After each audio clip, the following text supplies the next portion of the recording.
32ኛው ሳምንት ደብል ጌም ዊክ ነው።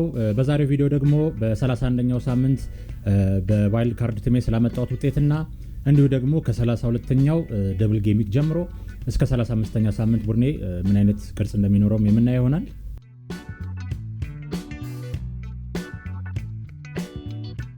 ሰላም ጋይስ እንዴት ናችሁ? ሀላል መሀሪ ነኝ። ለቻናሉ አዲስ የሆናችሁ እንግዲህ ዌልካም፣ ሰብስክራይብ በማድረግ ቤተሰባችን መሆን ትችላላችሁ። እንግዲህ በ31ኛው ሳምንት ዋይልድ ካርድ አድርጌ ነበረ። እሱንም ቪዲዮ እንግዲህ ኤዲት እያደረኩኝ በጣም መብራት ስለነበር ሰፈር በሰዓቱ አፕሎድ ማድረግ አልቻልኩም። ግን አትሊስት ቴሌግራም ላይ የመጨረሻ ቲሜን ፖስት አድርጌው ነበረ። ለማንኛውም የዋይልድ ካርድ ቡድኔ ይህንን ይመስል ነበር። በ31ኛውም ሳምንት እንግዲህ 58 ነጥብ ማምጣት ችያለሁ። አቨሬጅ ራንኩ በዛ ሳምንት 34 ነበረ። እንግዲህ የዚህ ሳምንት አቨሬጅ ውጤት የአመቱ ዝቅተኛ ውጤት ሆኖ ተመዝግቧል እስካሁን ባለው ሰዓት ድረስ ማለት ነው። ከዚህም የተነሳ እንግዲህ ኦቨርኦል ራንኪም ከ37000 ወደ 29000 ከፍ ብሏል። እንግዲህ ቶፕ 10 የመጨረስ ፕላኔም እስካሁን ተስፋ እንዳለው ነው። እንግዲህ ወደ ቡድኔ ስመጣና ከበረኛ ስጀምር ዴቪድ ራያን ነበር ያሰለፍኩት።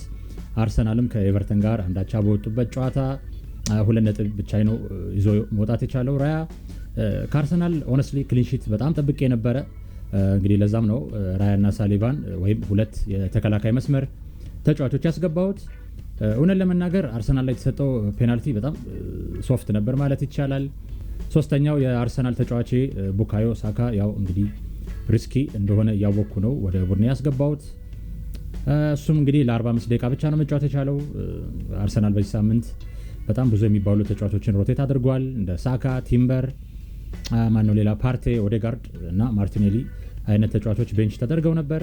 ይህም እንግዲህ ከፕሪሚየር ሊጉ ይልቅ ፊታቸውን ወደ ቻምፒዮንስ ሊጉ ያዞሩ ይመስላል። እንግዲህ ከሪያል ማድሪድ ጋር ያደረጉት ጨዋታ ለብዙ ጥያቄዎች መልስ ይሆነናል ብዬም አስባለሁ።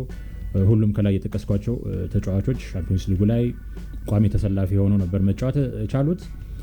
ሌሎቹ ከተከላካይ መስመር ዋይልድ ካርድ ሳደርግ ያስገባቸው ተጫዋቾች እንግዲህ ሊቨራሜንቶ፣ ቫርዲዮል፣ ኮናቴ፣ ሳሊባ እና ኦልሬዲ ቡድኔ ውስጥ የነበረው ሙኖዝ ናቸው። ቅድም እንዳልኳችሁ አርሰናል ክሊንሺት ያስጠብቃል በሚል እና ምንድነው ዩናይትድ ሲቲ ላይ ጎል ያስቆጥራል በሚል ቫርዲዮልን ቤንች አድርጌ ሳሊባን ከሊቨራሜንቶ እና ሙኖዝ ጋር አጣምሬ ነበር ያስጀመርኳቸው። እንግዲህ ከሶስቱ ደግሞ ነጥብ ያገኘሁባቸው ሊቨራሜንቶ እና ሙኖዝ ነበሩ። ግቫርዲዮል በክሊንሺት እና 3 ቦነስ ፖይንትስ 9 ነጥብ ይዞ ቤንች ላይ ተቀምጧል ማለት ነው። ሊቨራሜንቶ እና ዳንበርን ከኒውካስል ተከላካይ ክፍል በተወሰነ መልኩ የሳዊን ተጫዋቾች ነበሩ። ባለፈው ቪዲዮ ላይም በርን ሴፍ ነው ብያችሁ ነበረ። ግን ባለፈው ቦርንማውትን 2-1 ባሸነፉበት ጨዋታ ላይ ሊቨራሜንቶ በጣም እንቅስቃሴው ስቦኝ ነበር። ኢቭን የዋይልድ ካርድ ቪዲዮ ጨርሼ ለቅቄው ቢሆን ኖሮ እሱ ላይ ብዙ አውርቼ ነበር ስለ ሊቨራሜንቶ። ብቻ ልክ እንደ ሆሉሉ ወደፊት የጠጋ ኳሶችን ሲጥል ነበር። ባለፉት 5 ጨዋታዎችም የኤክስጂ እና ኤክስኤ ስታት ካየን ከሱ 0.8 ኤክስጂ የተሻለ ኤክስጂ የነበረው ሼር በ0.11 ብቻ ነው። ኤክስፔክትድ አሲስት ካየን ደግሞ በ1.22 ከሁሉም የኒውካስል ተከላካዮች የተሻለ ሆኖ እናገኘዋለን የሊቨራሜንቶን ማለት ነው። ስለዚህ በዚህ ምክንያት ነው እሱ እንግዲህ ወደ ቡድኔ መቀላቀል የወሰንኩት። እሱም እንግዲህ አላሳፈረኝም። በአንድ አሲስት እና በክሊንሺት እንዲሁም ደግሞ በ2 ቦነስ ፖይንትስ 11 ነጥብ ይዞልኝ ወጥቷል። ሙኖዝም እንግዲህ ምንም የክሊንሺት ነጥብ ባያገኝም አንድ ጎል በማግባቱ 8 ነጥብ ይዞ መውጣት ችሏል። ከሚድፊልድ እንግዲህ ነጥብ ማግኘት የቻልኩት ከብቸኛው የአማካይ ዲፈረንሻሌ ጄኮብ መርፊ ነው። እሱም እንግዲህ በ2 ጎሎችና በ3 ቦነስ ፖይንትስ 16 ነጥብ አምጥቶልኛል ማለት ነው። እውነት ለመናገር የጎርደን መጎዳት ጠቅሞኛል ብዬ አስባለሁ። ውሳኔ ላይ ምንም መርፊ ጥሩ ፎርም ላይ ቢገኝም ጎርዶን አቬይላብል ቢሆን እሱን ዋይልድ ካርድ ሳደርግ ልገዛበት የሚችልበት አጋጣሚ ከፍ ያለ ይሆን ነበር። ከዛ ውጪ በጣም ያናደደኝ ነገር እስከ መጨረሻው ደቂቃ ማለት ይቻላል ሮጀርስን አሰልፌ ሳካን ነበር ቤንች ያደረኩት። ያው ምክንያቱም ሳካ ጨዋታውን ላይ ጀምር የሚችልበት አጋጣሚ ከፍ ያለ ነበር። ቢጀምር ራሱ የጨዋታ ሰዓቱ መገደቡ አይቀርም ነበርና ስወዛገብ ሮጀርስን ቤንች አድርጌ ሳካን አሰለፍኩት ባለቀ ሰዓት። ስለዚህም እንግዲህ ሮጀርስ 9 ነጥብ ይዞ ቤንቼ ላይ ከግቫርዲዮል ጋር ሙድ እያዞብኝ ነው። ከፊት ደግሞ ያው እንግዲህ እንደምታዩት ማቴታ ብቻ ነው ነጥብ ያመጣልኝ። ኢሳቅ ከጉዳት እንደመመለሰው አንፃር እንቅስቃሴውም እንደቀድሞ አልነበረም። ግን አትሊስት እሱን ካፕቴን ያደረግን ሰዎች ሳላም ሆነ ፓልመር ብላንክ ማድረጋቸው አትርፎናል ብዬ አስባለሁ። ሌላው የፓልመርና ጃክሰን ቤንች መደረግ ሌላ ጥያቄ የፈጠረብኝ ጉዳይ ነው። ያው ሳካን ባልገዛ ሞስት ፕሮባብሊ ፓልመር ነበር ቡድኔ ውስጥ የሚኖረው። ሁለቱም እንግዲህ ሉዝ ሲቹዌሽን ሆኗል። ማርሙሽና ሲቲ ከጠበቅኳቸው በላይ ደካማ ሆነው ነበር የመጡት ለዩናይትድ ጨዋታ። ያው ሆነስሊ እንደ ዩናይትድ ደጋፊነቴ ተመችቶኛል። ወደ ቀጣይ ሳምንት ስንሄድ እንግዲህ ኒውካስል እና ክሪስታል ፓላስ ተደራራቢ ጨዋታ የሚያደርጉበት ሳምንት ነው። ኒውካስል ከዩናይትድ እና ክሪስታል ጋር በሜዳቸው ጨዋታ ይኖራቸዋል።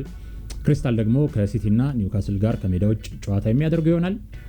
በዚህም ሳምንት እንግዲህ ትልቁ ጉዳይ ማንን ቤንች ላድርግ የሚለው ጥያቄ ነው። አክቹዋሊ አብዛኞቻችን ዋይልድ ካርድ ያደረግን ተጫዋቾች ላይ ይሄ ነገር መፈጠሩ አይቀርም ብዬ አስባለሁ። በተረፈ ደግሞ በዚህ ሳምንት የትሪፕል ካፕቴን ቺፔን የምጠቀም ይሆናል ማለት ነው። እንግዲህ ከበረኞች ሲጀምር ማርቲኔዝ ከሳውዛምተን ጋር እና ራያ ከብሬንትፈርድ ጋር እናገኛለን። የመጀመሪያው ቤንቺንግ ሄዴክ እንግዲህ እዚህ ነው የሚጀምረው። ሁለቱም መልካም የሚባል ጨዋታ ነው ያላቸው፣ ግን ያው አርሰናልን ቅድሚያ ሰጣለሁ፣ ስፔሻሊ ደግሞ በመከላከል በኩል። ስለዚህ ራያን ተሰላፊ በረኛ አድርጌዋለሁ ማለት ነው። ወደ ተከላካይ ክፍል ስመጣ ሊቨራሜንቶ ከዩናይትድ እና ፓላስ ጋር፣ ሳሊባ ከብሬንትፈርድ ጋር እና ሙኖዝ ከሲቲ እና ኒውካስል ጋር ጨዋታ የሚያደርጉ ይሆናል።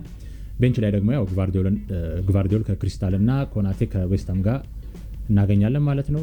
እንግዲህ የሊቨራሜንቶ እና ሙኖዝ መሰለፍ ለደብል ጌሚኩ እንደሆነ ግልጽ ይመስለኛል።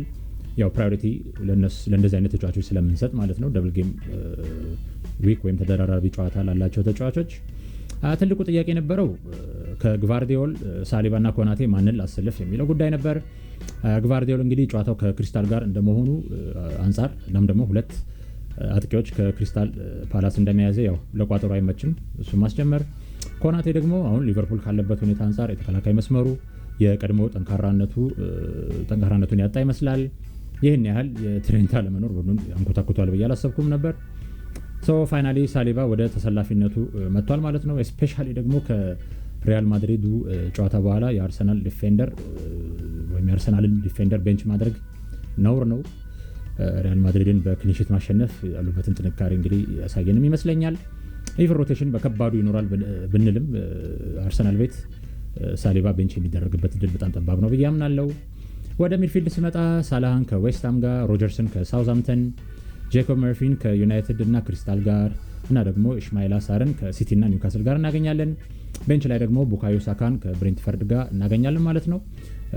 ሳካን ቤንች ያደረግኩበት ምክንያት እንግዲህ ከሪያል ማድሪድ ጋር በነበረው ጨዋታ ቲንክ 70ኛው ደቂቃ ነው አካባቢ እንደገና በጉዳት ነው ተቀይሮ የወጣው።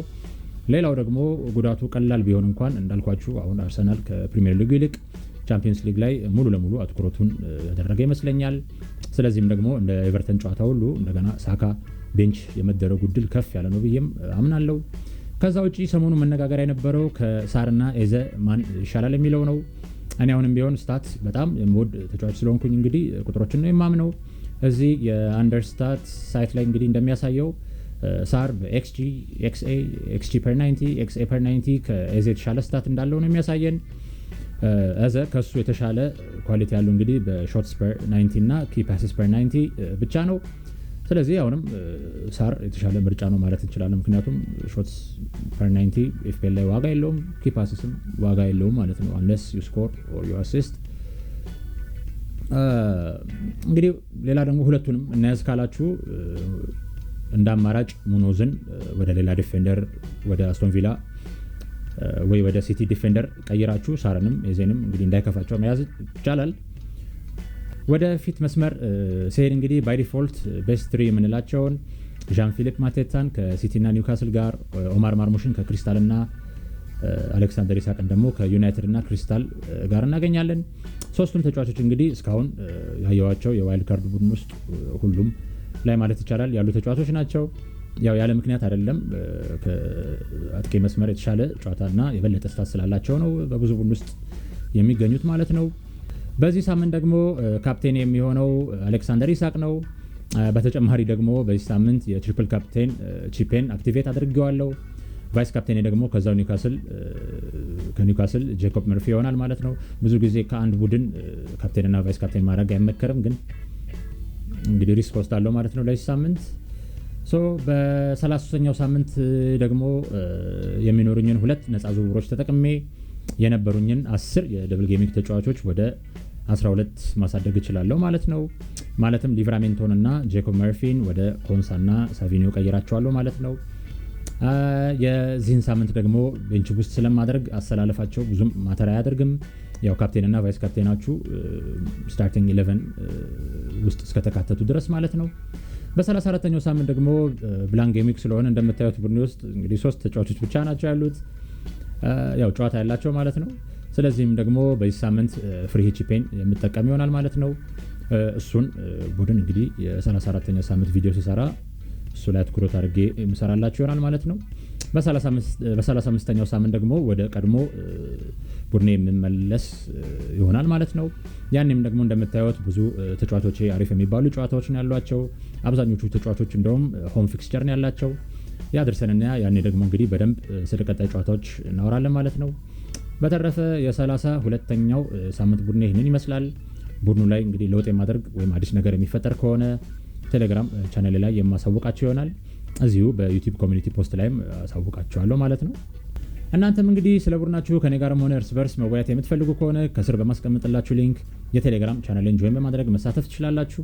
እዚሁ ቻናል ላይም እንግዲህ የተለያዩ ስታቶችን ፖስት የማደርግላችሁ ይሆናል። ቪዲዮ ከተመቻችሁ ሰብስክራይብ በማድረግ ቤተሰባችን መሆን እንዳትረሱ። ሀሳብ፣ ጥያቄ፣ አስተያየትም ካላችሁ እንግዲህ ከታች ኮሜንት ላይ አስቀምጡልኝ። በተረፈ መልካም የውድድር ዓመት ይሆንላችሁ። ቴንክ ዩ ወይም ባይ ባይ።